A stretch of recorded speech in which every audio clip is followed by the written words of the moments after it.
Hey there. You've probably noticed the U.S. economy is crashing. Lots of us have seen it in our own lives, our families. Jobs gone. Sometimes whole workplaces done. Government figures show unemployment is hitting Great Depression levels. And here is something you may not have noticed, and that may sound really weird. Almost half of that economic devastation comes from just one sector. And that sector? It's healthcare. And if that sounds completely backwards, it is, except in the world of how we pay for healthcare in this country. This is An Arm and a Leg, a show about the cost of healthcare. I'm Dan Weissman. Last year, the New York Times ran an essay by one of my journalistic heroes, Elizabeth Rosenthal. She's the editor-in-chief of Kaiser Health News. They're our co-producers for this show. And she wrote the book, An American Sickness, How Healthcare Became Big Business and How You Can Take It Back. In this essay last year, she said, one thing we should look at about a policy like Medicare for all, a lot of people would lose their jobs. She cited a number, 1.8 million people. I called one of the people she quoted in that essay, Robert Poland. He's an economist at the University of Massachusetts. And are you one of the sources of the number I've seen, like 1.8 million? I am the source. I'm the one and only source. Yeah, so your colleague, Elizabeth Rosenthal, once she put it out and it was in the New York Times, then, of course, Fox News. And yeah, I'm quoted more for that one statistic. 1.8 million. It's from a study he did in 2017. You know, it's a 200-page study with all kinds of things, but that's the one thing the study is best known for. He's a fan of Medicare for all, but he wanted to be honest. People would lose their jobs. Lots of them. And he was talking about people who work for insurance companies, processing claims, and the people who work in hospitals and medical practices, filing them. But now, when we're actually seeing all these layoffs, that is not who's losing their jobs. Now it's doctors, nurses, occupational therapists, the folks who sit at the front desk. The people that are getting laid off are the people that are not directly involved in the types of work that involve emergency procedures around COVID. Anyone who has anything to do with elective surgery, and elective surgery has been the cash cow in the medical profession, I guess, for decades. It's like your hip replacements, your nip and tuck. Yeah, cataract surgery, knee replacements, hip replacements, facelifts, all of those things are down to zero. And it's not just that. It's really anything people don't absolutely have to come in for in a life or death right now kind of way, like pediatricians. Yeah, so it's actually the opposite of what I described. I mean, what it seems to me, the way I've been thinking about it is that, this is a result of running our healthcare system like the restaurant industry. Fair analogy. Very good. People stop showing up for Sunday brunch, and you got big problems right away. Yeah. As opposed to running it like the fire department. That's good. If you don't mind, I'm gonna use that. I mean, obviously, it is not funny. It is super weird, though. And we're going to look at some of the extra weird details, like how a couple pieces of it are working and what they could mean. These things are just not obvious, even to people who have been full-time healthcare nerds for years, like Jenny Gold. She's a reporter for Kaiser Health News, been there for more than 10 years covering healthcare. She wrote a story about how pediatricians' offices are hurting. And how do you think she found out about it? Good old Facebook. Wow. Actually, it was sparked by a pediatrician reaching out to me. Someone that I knew from my childhood but hadn't been in touch with reached out to me knowing that I was in the news and told me about how much her practice was struggling. And how did you know each other back in the day? We went to middle school together. Oh, wow. We were friends in junior high. And you were like, hadn't thought of that. Exactly. So I spoke with her and a colleague of hers, and they just sort of laid out all of the issues that they were having. Basically, overnight, their patient visit volume dropped 90%. 90%. Jenny says they quickly, like overnight, learned to do telehealth. Hey, it's Dr. Skype. It can work. And that brought some visits back, but they were still down 60%. Imagine suddenly losing 60% of your business. Imagine losing 60% of your income. I mean, maybe you don't have to imagine it. Jenny talked with other pediatrics practices in the Bay Area. They were all experiencing the same thing. They've laid off staff members. They've cut hours for everyone. They've done furloughs. The pediatricians I spoke with, many of them had taken a 40 or 50% pay cut, or even, not gotten paid at all. Yeah.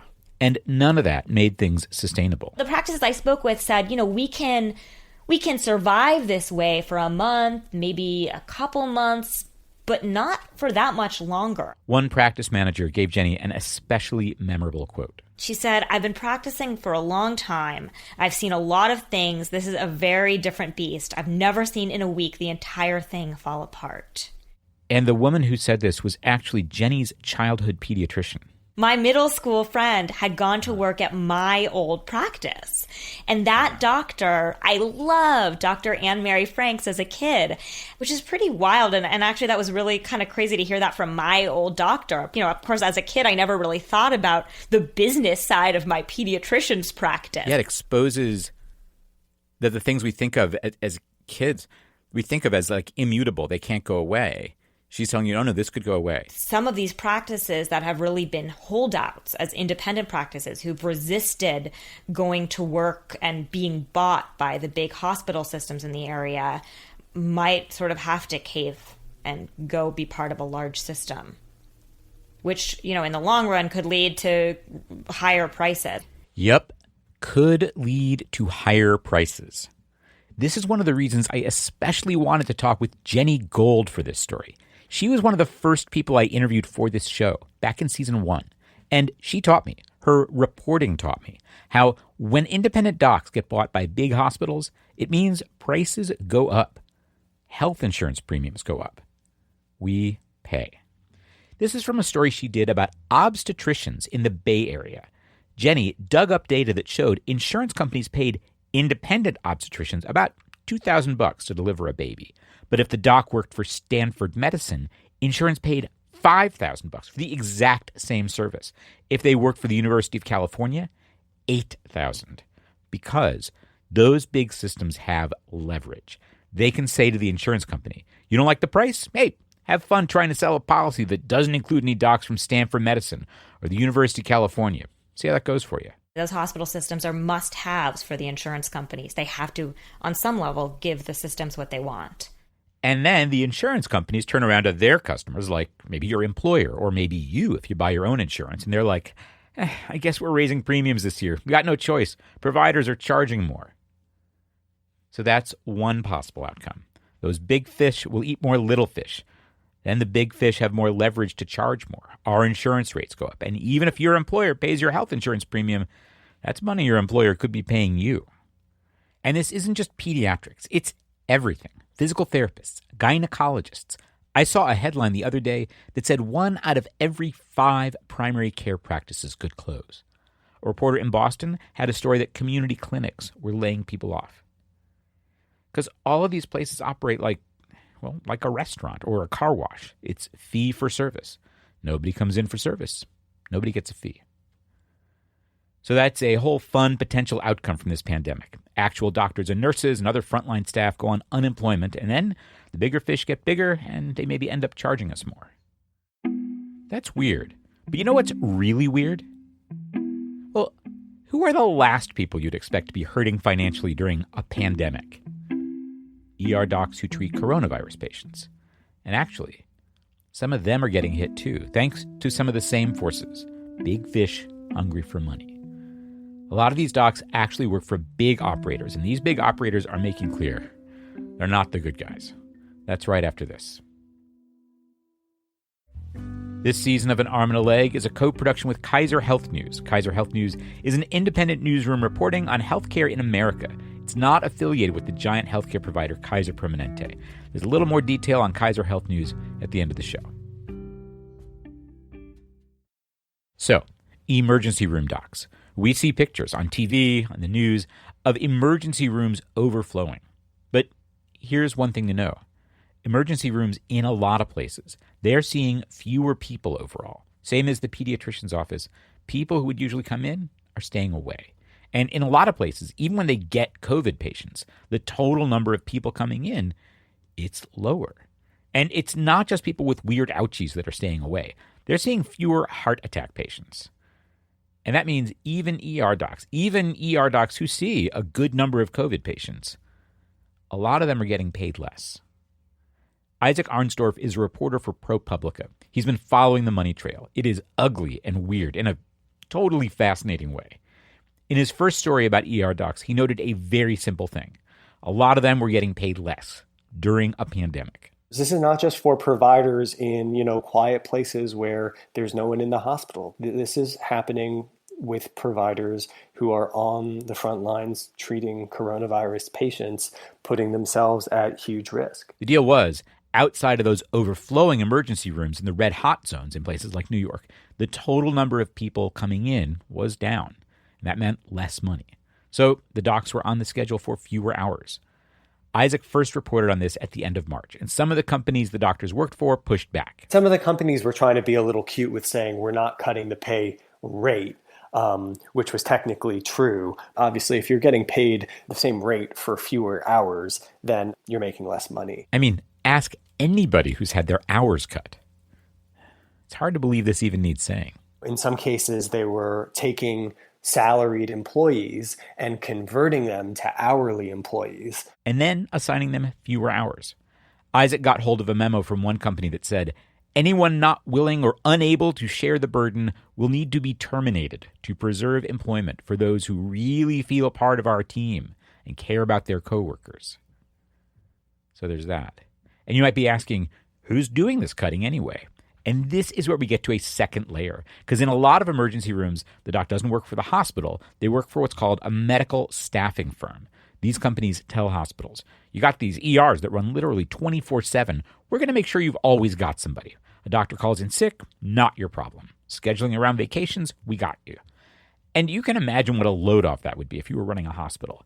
And these companies, they don't bill through the hospital either. They bill the patient directly. And the next layer is this. This is the place where the big fish enter the scene. In the last bunch of years, big private equity companies have been buying up these physician staffing firms. And for some of them, they've been like, hey, nobody said our docs have to take insurance. It's not like people are shopping around. We'll just bill patients for whatever we want. And this is why we hear stories about surprise bills. Like, you went to the ER at a hospital that takes your insurance, but the doc there didn't take your insurance. So, surprise, you get a giant bill. So, some of the companies that are cutting hours, cutting benefits for the ER docs, risking their lives, this is their business model, surprise billing.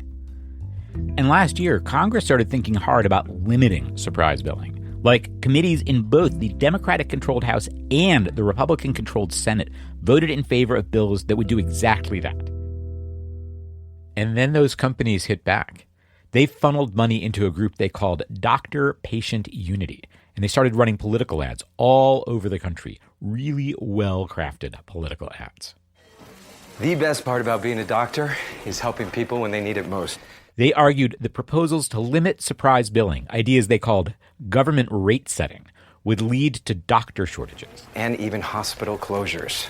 They funneled a lot of money into these ads, $57 million. I mean, this is the largest political ad campaign except for the Bloomberg, Steyer, and Sanders presidential campaigns. They spent the most on political ads, more than anyone else, besides those three presidential campaigns. More than Biden, more than Warren. More than any super PAC. And so that campaign has continued, even in the past few months since the pandemic. Yep. Isaac is a Washington, D.C. digger. He found more than $1 million worth of ad spending since the pandemic started. That's continuing even while these same companies are cutting pay and benefits for doctors. And they actually stand by that. They say that the legislation is going to be bad for the doctors that they employ. So they think that's a good use of their money. Yeah, although it's not like they think it's such a great idea they're taking out these ads in their own names. Right. It's how stuff like this is usually done. How it's usually done in D.C. So what are we supposed to do about this? Well, first of all, stay safe. Wash your hands. Take good care of yourself. I mean, we cannot turn into rage machines. That is not healthy. So what next then? I mean, I don't know exactly, but it cannot hurt to call your elected representatives. Tell them what you know about groups like Doctor-Patient Unity. We talked about them in an episode from last December called Can They Freaking Do That? And if you haven't heard it, check it out. We'll have a link to it wherever you're listening to this episode. And meanwhile, tell your friends what you're learning. Tell them about this show. Build up this community. You're not imagining things. You're not dumb. This stuff is complicated, and we got to keep learning about it. We cannot let ourselves get bamboozled or discouraged. Thank you for listening to this show, and thank you for supporting us on Patreon. As I was writing the script for this episode, I got a note from Kathleen. She had just signed up to support us, and this is what she wrote. Thanks so much for making this show. I can only listen sometimes because I have to manage my rage at the system. I have chronic illness, so I've fought a few insurance battles in my time.